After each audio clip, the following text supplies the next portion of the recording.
Selamat malam teman-teman dan juga ibu dosen. Kembali lagi pada mata kuliah komunikasi bisnis.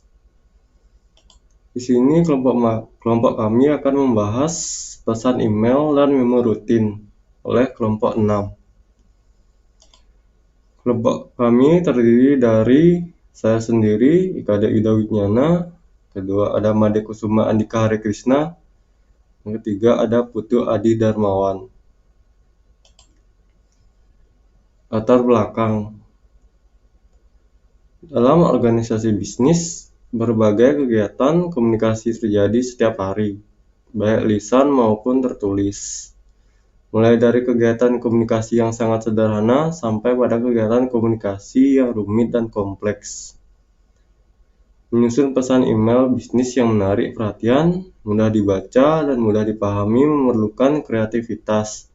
Namun demikian, tujuan penyusunan pesan email bukanlah agar penerima kagum akan pengetahuan dan kreativitas pengirim. Dasarnya, pesan email sangat penting digunakan untuk kelancaran operasi bisnis. Email bisnis yang mana dibuat berdasarkan nama domain yang bersangkutan.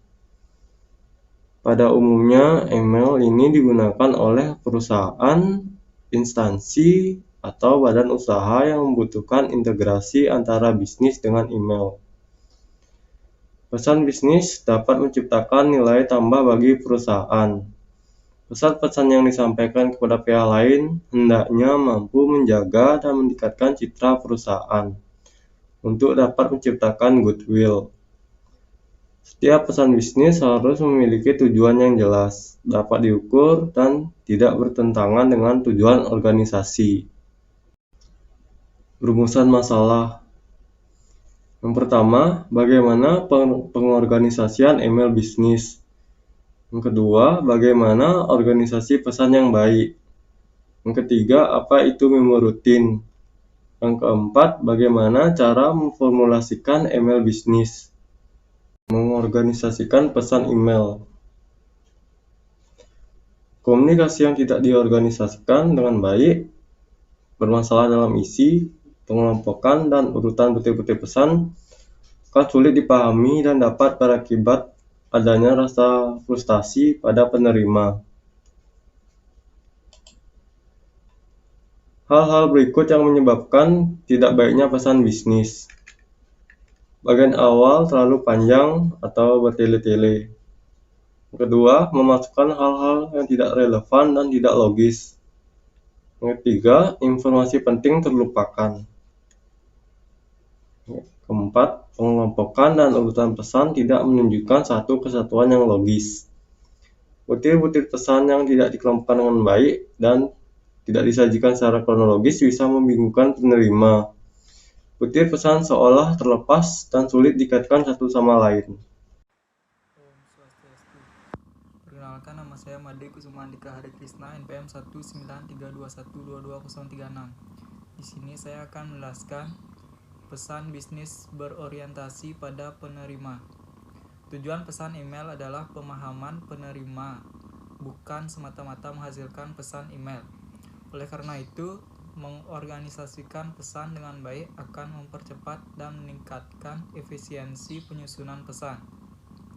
Pesan yang diorganisasikan dengan baik akan memberikan beberapa manfaat, yaitu yang pertama, membantu audiens memahami pesan. Yang kedua, membantu audiens menerima pesan. Yang ketiga, menghemat waktu audiens. Yang keempat, menyederhanakan tugas komunikasi. Nah, selanjutnya, bagaimana cara mencapai pengorganisasian pesan yang baik? Poin 2. Mengorganisasikan pesan dengan baik dapat dilakukan melalui 3 langkah berikut. Yang pertama, menetapkan ide atau gagasan pokok. Yang kedua, mengelompokkan ide atau gagasan ide pokok. Yang ketiga, memutuskan pola atau pendekatan urutan gagasan.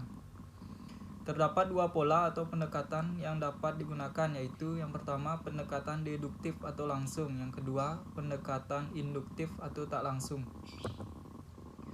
Pendekatan deduktif atau langsung merupakan pola urutan penyajian ide di mana ide pokok ditempatkan di bagian awal, Baru kemudian diikuti ide-ide pendukung atau argumentasi atau bukti-bukti. Pendekatan itu dipergunakan apabila penerima pesan diperkirakan akan bereaksi netral atau merasa senang saat menerima pesan tersebut. Yang kedua, pendekatan induktif atau tak langsung. Pada pendekatan induktif, argumentasi atau bukti-bukti pendukung disajikan di bagian awal, diikuti ide pokok. Pendekatan induktif dipergunakan untuk pesan-pesan yang diperkirakan bisa menimbulkan reaksi negatif atau untuk berita yang tidak menyenangkan, atau penerima diperkirakan menolak gagasan yang disampaikan atau kemudian bersikap skeptis. Poin 3. Kedua pendekatan di slide sebelumnya tersebut bisa dipergunakan dalam sebuah pesan singkat atau informal maupun pesan panjang atau formal. Berdasarkan reaksi audiens, terdapat 4 bentuk organisasi pesan bisnis, yaitu direct request, yang kedua memo rutin, good news atau goodwill, yang ketiga pesan buruk atau bad news, yang keempat pesan persuasif. Direct request atau permintaan langsung adalah pesan yang penyampaiannya langsung pada poin yang dituju. Dapat berbentuk surat dan memo. Misalnya, membuat surat penawaran kepada audiens yang tertarik dan memiliki keinginan tinggi terhadap suatu produk. Permintaan langsung sebaiknya menggunakan pendekatan langsung. Struktur direct request. Yang pertama pembukaan, yang kedua penjelasan rinci, yang ketiga penutup. Bentuk-bentuk direct request. Yang pertama permintaan untuk pihak internal, yang kedua untuk pihak eksternal, yaitu pesanan atau order, klaim atau aduan, permohonan kredit, dan undangan. Yang kedua, yang selanjutnya, bentuk-bentuk goodwill yang sering dibuat perusahaan adalah ucapan selamat, congratulations. Ucapan selamat biasanya diberikan atas keberhasilan perusahaan atau individu, misalnya memperoleh penghargaan atau awards, keberhasilan melakukan kegiatan tertentu, peresmian gedung baru, pembukaan cabang baru, dan lain-lain. Pada pesan dengan niat baik, ide pokok diletakkan di bagian awal. Hal itu dilakukan untuk memberikan penekanan terhadap apa yang akan disampaikan setelah itu. Diuraikan alasan pemberian ucapan. Pada bagian penutup diyakinkan bahwa perusahaan tersebut memang pantas memperoleh keberhasilan dan memiliki harapan yang lebih baik di masa yang mendatang. Contoh, kami mengucapkan selamat atas peresmian gedung baru dari PT Interior Design. Dengan begitu, kami sangat berharap PT Interior Design dapat lebih maju dari hari ini. Selanjutnya, penghargaan atau message of appreciation.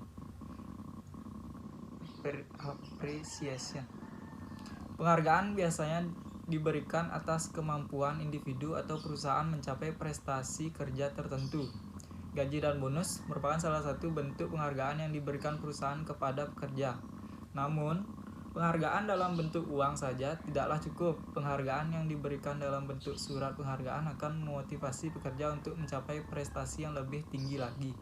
Contohnya, kami memberikan penghargaan yang setinggi-tingginya atas kepercayaan saudara pada jasa layanan kami agar dapat memberikan layanan yang lebih baik lagi di masa mendatang. Kami mengharapkan kesediaan saudara untuk memberikan kritik atau saran dan harapan-harapan saudara di masa yang datang. Selanjutnya, ucapan duka cita.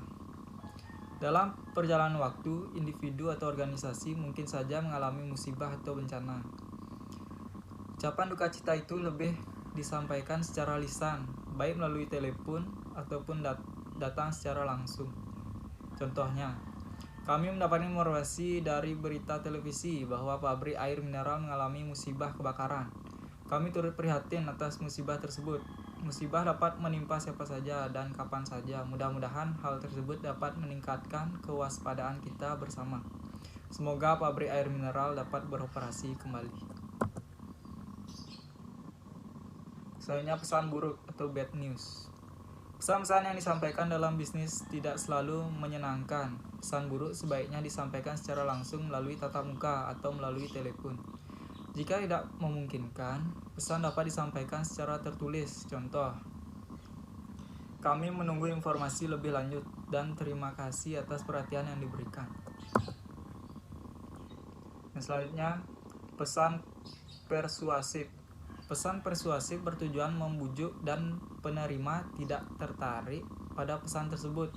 Ada kemungkinan penerima akan bereaksi negatif. Oleh karena itu, sebaiknya pesan disusun dengan pendekatan tak langsung. Jenis-jenis pesan persuasif. Yang pertama, pesan persuasif untuk tindakan. Yang kedua, untuk eksternal. Yang ketiga, untuk klaim dan penyesuaian. Yang keempat, dalam penjualan.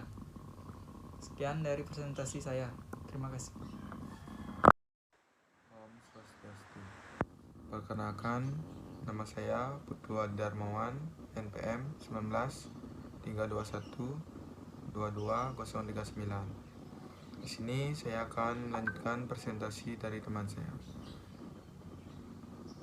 Memformulasikan pesan bisnis. Poin 4. Setelah mengikuti 3 langkah pengorganisasian tersebut di slide-slide sebelumnya, selanjutnya dilakukan penyusunan naskah bisnis. Ketika penyusunan naskah untuk pertama kali, hal-hal yang harus diperhatikan adalah gaya dan nada.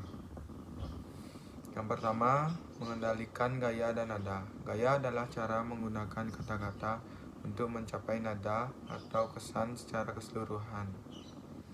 Gaya dapat diubah-ubah untuk menciptakan nada yang sesuai dengan peristiwa. Struktur kalimat dan kosakata yang dipergunakan disesuaikan dengan sifat pesan dan hubungan dengan penerima. Gaya dan nada yang sopan dan bersahabat memungkinkan jalur komunikasi tetap terbuka.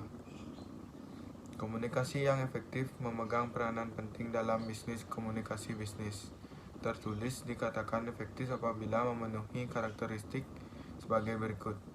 Yang pertama, courtesy, sopan santun. Yang kedua, correctness, tepat atau benar. Yang ketiga, conciseness, ringkas. Yang keempat, clarity atau clearness, jelas. Yang kelima, correctness, tepat. Yang keenam, completeness, lengkap.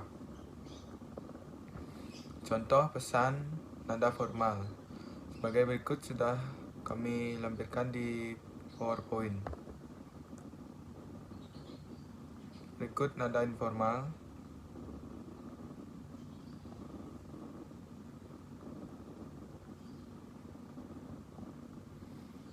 Selanjutnya, kesimpulan. Berdasarkan uraian bab 1 dan bab 2, kami dapat menyimpulkan sebagai berikut. Pesan email yang dibuat seharusnya tetap berpusat pada penerima dan memiliki tujuan yang jelas. Dasarnya, pesan email sangat penting untuk melangsungkan suatu bisnis.